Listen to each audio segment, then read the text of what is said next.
Hello hello hello सबैलाई नमस्कार छ। सदा झैँ तपाईँहरू माझ फेरि आज अर्को एउटा नयाँ भिडियोको साथ तपाईँहरू माझ उपस्थित भएको छु। आज पनि तपाईँहरूलाई भुन्टीको रिभ्यू भनौँ या भुन्टी सिरियलको रिभ्यू भिडियो लिएर उपस्थित भएको छु। सदा झैँ आज पनि भुन्टीलाई मन पराउने को हुनुहुन्छ तपाईँहरूले एक लाइक अवश्य गर्नुहोला।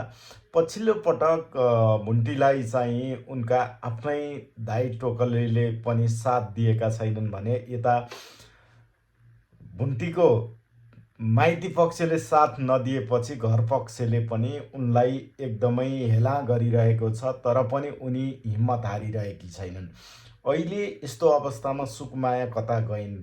कुन्नी घर परिवारले माइतीले सहयोग नगर्दा टुप्लुक्क सुकुमाया आइपुग्ने थिइन्, तर अहिले धेरै भयो सुकुमाया आइपुगेकी छैनन्। अब भूपेन्द्रको स्वास्थ्य पनि कहिले सुध्रिएला भन्ने कुरो अहिलेसम्म सोच्ने अवस्था नै छ।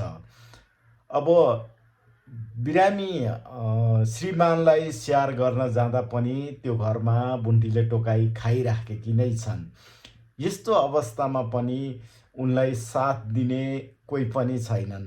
एकजना आफ्ना जेठाजु छन्, केही थोरै भए पनि साथ दिने प्रयास गरिरहेका छन्, तर जेठानीले उनलाई चाहिँ आँखा तरेर जतिखेर पनि नाना भाँती कुरा गरेर उनलाई आक्षेप लगाइरहेकी छन् भने चरित्रहीनसम्मको पनि उनलाई आरोप लगाउन भ्याउँछिन्।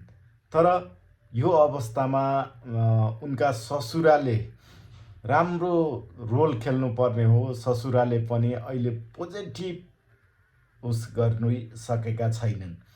अब हेरौँ आउँदा दिनहरूमा कस्तो रेस्पोन्स आउँछ, कस्तो कथामा आउँछ, फेरि तपाईँहरूलाई अपडेटका साथ उपस्थित हुनेछौँ।